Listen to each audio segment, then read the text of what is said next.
بسم الله الرحمن الرحیم. ډاکټر ظهور یم، تاسو سره مخاطب یم.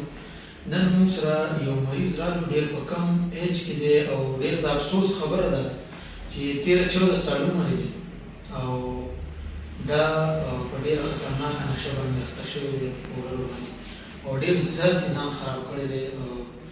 ډېر د افسوس خبره ده چې زموږ په ملک کې دا څه روان دي، دا څه کېږي. آیا د دې ذمهوار څوک دي؟ نو ټول پبلک ته زما میسج دی چې د خدای لپاره د دې څیزونو مخنیوی وکړي، خپل بچي سنبال کړي. او بچي ته د کوم ځای نه پېښور نه راغلې؟ دغه نه راغلې، پېښور کې به دې نشه کوله؟ څومره ټایم دې وکړ؟ زما دویم کال دی. 2 کاله. پوډر به دې څښې؟ ښه. او بله به دې کومه نشه کوله؟ چرس؟ ښه. او نسوار سګرټ هم ښه. نورې نشې خو دې نه دي کړي؟ ښه.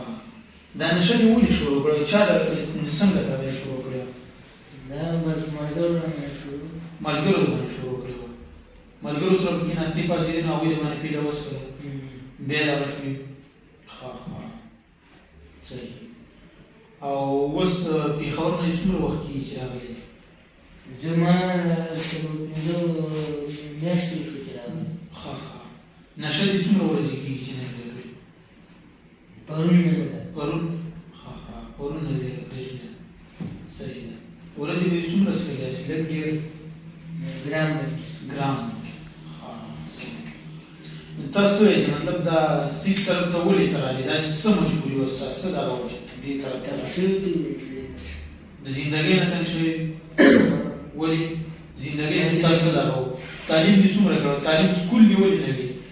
پکار دی دا خو ستا بچی د سکول عمر دی، دا ستا چې کوم عمر دی پکار دی په دې ټایم کې ته په سکول کې یا به اوس په 9 اتم کې به وي که نه؟ داسې ایج کې به وي که نه؟ 9 اتم کې به وي. سکول دې ولې پرېښود؟ سکول دې ولې نه وي؟ دا څه مجبوري ده؟ دا چې څه تا باندې ټینشن راغلو چې ته دې طرف ته مایله شوې؟ بس د پیسې نه او سکول. ښه. زه الله دې خیر کړي انشاءالله. دلته اوس علاج د راغلي، علاج کول غواړي که نه؟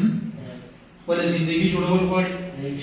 انشاءالله امید دی مونږ به پوره کوشش کوو چې ستا دلته زندګي جوړه شي او د دې ځای نه ته ټیک ټاک لاړ شي او بیا دپاره به چې کوم دی دا څیزونه نه کوي انشاءالله.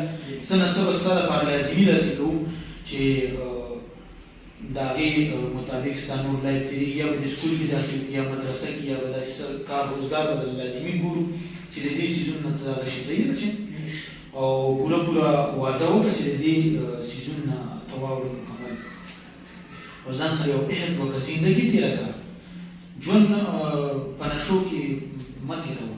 په نشو کې هېڅ مزه نشته دی. ژوند کې نورې مزې وګوره او وروسته داسې ځان نه جوړ کړه. ته خو د دې قوم د دې ملک اساسه یې.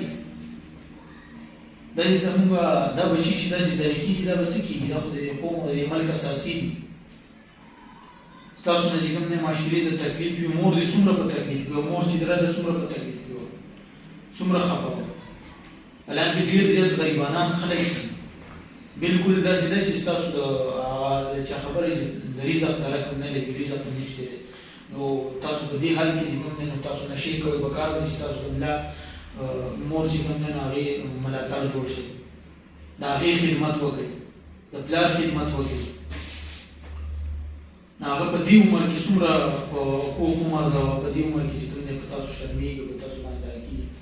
دا څومره بده خبره ده چې دې خبرو ته سوچ وکړه.